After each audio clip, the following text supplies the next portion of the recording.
Lecture 11, Public Policy, Security, Freedom, Crime, and a Social Safety Net. In this lecture, we will discuss public policy in relationship to security, freedom, crime, and a social safety net.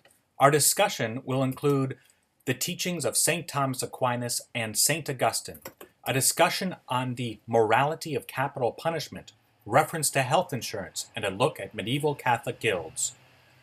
Security. In your transcript, I provide a diagram where an arrow goes up this way, security, and another arrow goes down, freedom. And as this diagram suggests, security is often gained by sacrificing certain freedoms. For example, during a national crisis, the military may be called in by civilian authority to restore order. The military then may impose martial law on citizens to guarantee their safety. Curfews, orders that restrict movement, often are issued. For example, citizens may be notified that unless they receive permission, they're required to be locked in their houses from 7 p.m. to 5 a.m. This is a specific example of losing freedom in order to be more secure. And I provide another diagram where I have an arrow going up, representing security, and an arrow going down, representing social safety net. And this diagram depicts another loss that often occurs when security is increased. Why does this happen? It happens because security costs a lot of money. In order to pay for one service, another service may suffer. For example, to pay for military services, services that provide for the elderly, for the homeless, or even faith-based initiatives may be funded less. This does not, of course, always happen in every case, but it can and does occur. There's trade-off. To the extent it occurs and the extent such a sacrifice is justified is, of course, a matter of legitimate debate. One way the U.S. is currently trying to reduce costs of its military expenditure, and one reason is we spend a lot of money on military, but then we have less money to spend in other ways, is by outsourcing military work that military traditionally has performed.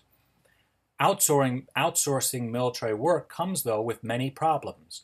Some of the questions raised when outsourcing military work are as follows. Who oversees the companies that have been hired?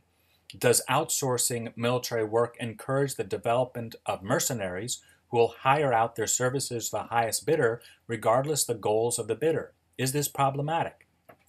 An example of a company the U.S. military has outsourced its work to is Academy, formerly known as Blackwater.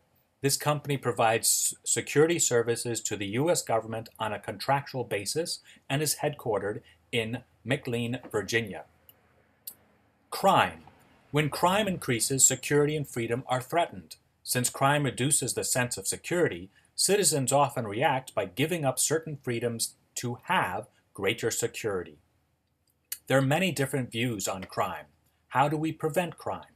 Should we focus more attention on rehabilitating criminals, or should more effort be put into deterring crime by instituting longer sentences and legally permitting the death penalty?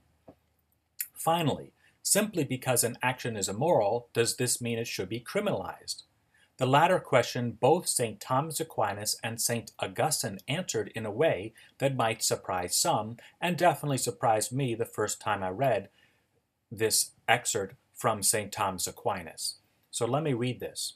St. Thomas Aquinas states, I quote, "I answer that human government is derived from divine government and should imitate it. Now, although God is all-powerful and supremely good, nevertheless he allows certain evils to take place in the universe, which he might prevent, lest without them greater goods might be forfeited, or greater evils ensue. Accordingly, in human government also, those who are in authority rightly tolerate certain evils, lest certain goods be lost, or certain greater evils be incurred. Thus Augustine says, if you do away with harlots, so if you do away with prostitutes, the world would be convulsed with lust. Hence, though unbelievers sin in their rights, they may be tolerated, either on account of some good that ensues therefrom, or because of some evil avoided." End of quote. Although I do not want to live in a society where prostitution is legal, I agree with Aquinas and Augustine that not everything that is morally sinful ought to be deemed criminal by the state. Do you agree or disagree? And if you do agree, on what specific issues? Also, what are your thoughts regarding laws that are not concerned with behavior that is intrinsically evil, but deal with public safety? For example, should there be motorcycle helmet laws, seatbelt laws, speed laws, air emission laws, pollution laws, hunting laws, gun laws, etc.? Another common contentious issue regarding crime and punishment is whether capital punishment should be exercised by the state. And I'm going to shortly read the official teaching of the Church on capital punishment taught by the Catechism of the Catholic Church. Notice that according to Catholic teaching, a state does have the right to execute criminals. However, since states currently have other means to protect the public from criminals, the Church recommends that this type of punishment is seldom resorted to, if at all. And this is the complete quote from the Catechism of the Catholic Church on capital punishment. Assuming that the guilty party's identity and responsibility have been fully determined, the traditional teaching of the Church does not exclude recourse to the death penalty if this is the only possible way of effectively defending human lives against the unjust aggressor. If, however, non-lethal means are sufficient to defend and protect people's safety from the aggressor, authority will limit itself to such means, as these are more in keeping with the concrete conditions of the common good and more in conformity with the dignity of the human person. Today, in fact, as a consequence of the possibilities which the state has for effectively preventing crime, by rendering one who has committed an offense incapable of doing harm, without definitively taking away from him the possibility of redeeming himself, then cases in which the execution of the offender is an absolute necessity are very rare, if not practically non-existent. End of quote. Social safety net. Specifically, we're going to reflect on healthcare. Should the state provide healthcare? Should private companies provide healthcare? Should churches and other like entities provide healthcare? Should there be a combination of all three? Ought all citizens have access to healthcare? These are many questions that come up when people start speaking about healthcare. How or should a state provide for its citizens when they are in need?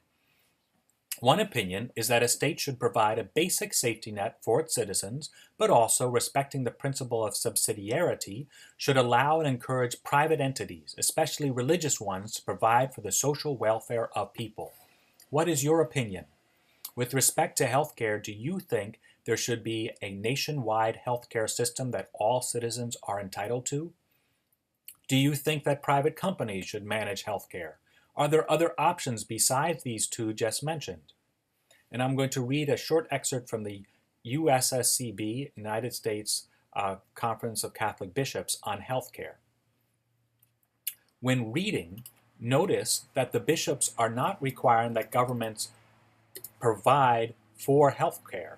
Instead, what they are requesting is that there is universal access to healthcare. This access can be met in a variety of non-governmental ways. Can you think of any? And I will quote, "The Catholic tradition affirms that healthcare is a basic right flowing from the sanctity and dignity of human life.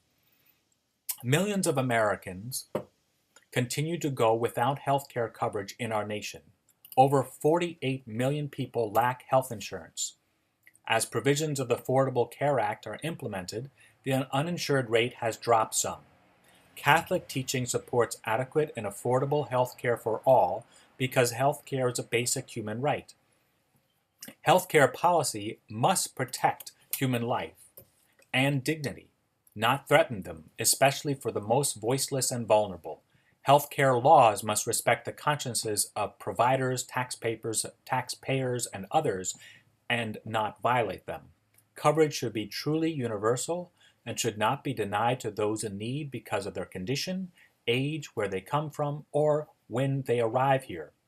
Providing affordable and accessible health care that clearly reflects these fundamental principles is a public good and moral imperative." End of quote. On a similar note, I want to introduce you to a Catholic safety net that naturally sprang up during the medieval times. Perhaps Catholics, if allowed, could develop similar initiatives. What do you think?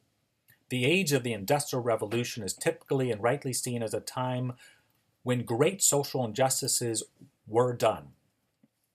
In particular to factory workers, many of whom were defenseless young children. What is often absent in writings and discussions on the Industrial Revolution is an analysis of why such abuses occurred. Most people will agree that the mere presence of more efficient machines is not the cause of the injustice, since human beings and not machines determine laws that regulate who will work in factories and under what conditions. Henry VIII's 1530s and 1540s decision to suppress thousands of guilds was a decisive factor in the gradual development of a social environment ripe for the enactment and implementation of unjust factory regulations. To see why this was the case, it is necessary to understand the role guilds played prior to the 1530s. During the medieval times, artisans and merchants formed unions called guilds that maintained the quality of the products produced and provided a basic safety net for its members. Those in a guild were classified as grand masters, masters, journeymen, and apprentices. Only masters or grand masters within a trade, such as metalworking, were permitted to manage a shop, sell products, train others, and vote on guild policies. And in your transcript, I provide excerpts from the guild's documents, ruling documents. The masters were journeymen who were highly trained in their trade, but had not, generally speaking, so below the masters were journeymen who were highly trained in their trade, but had not, generally speaking, yet crafted a guild-approved product. Below the journeymen were apprentices who were still learning the basics of the trade. During the English Reformation begun by Henry VIII in the 1500s, the guilds were suppressed and their funds confiscated. Similarly, during the French Revolution of the 18th century, guilds were abolished. This meant that when the Industrial Revolution began in England during the 1760s and then gradually spread throughout Europe, factory workers lacked an organization that would provide for their needs when facing hardships. If the guilds had been allowed to exist and develop, they would have provided a social safety net that was lacking during the Industrial Revolution. When practices of Industrial Revolution became established, people then began to look at the relatively anonymous central state to provide a safety net and began to form into unions that would voice their concerns. These unions, though, lacked the personal care and religious tone that guilds had. Along with the suppression of the guilds, Henry VIII also dissolved monasteries. The dissolution of the monasteries likewise had a terrible effect on history, whose effects are still felt today. Both guilds and monasteries provided a social safety net. The guilds provided care according to their statutes. Monasteries cared for non-monks out of the principle of hospitality. In addition, monasteries allowed peasants to farm and graze their land and provided poor students with lodging. The latter allowed poor students to study in order to free themselves from poverty. Without the monasteries, the gap between lower and upper classes dramatically widened. The guilds, as has been briefly explained, not only provided an opportunity for an individual to rise in social rank, but also provide an essential safety net. And I invite you to read in the transcript the statutes of the Southampton English Guild to determine what this social safety net consisted in. Then read the regulations of the Spurrier's Guild of London to see the rights of members who belong to this guild and the quality control measures of the Spurrier's Guild. God bless.